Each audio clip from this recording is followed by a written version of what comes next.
Hello, this is Rev Don Lewis coming to you from beautiful Chicago. And today our question comes to us from Create Your World 1111. And Create Your World 1111 has a follow-up question to our recent vlogs on the subject of dreams. And Create Your World 1111 asks whether it is possible for people to communicate with one another in dreams.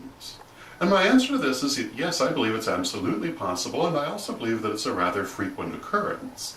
I think that we do this pretty much all the time, but as a general rule, neither of the people involved have any conscious memory of it. I think it's something that happens entirely on the astral and rarely comes into our conscious thinking mind. That doesn't mean it's not important, but I think that's usually what happens. It is possible, however, to learn to do this consciously. And one way to do this is by programming yourself to do it just before you go to sleep, by focusing upon the person you wish to communicate with very strongly and very clearly, and programming yourself that you're going to communicate with them while you're sleeping. And sometimes you'll have conscious memory of this, and sometimes you will not. Now there is a related practice called calling forth the soul, which does this same thing during meditation rather than during sleep.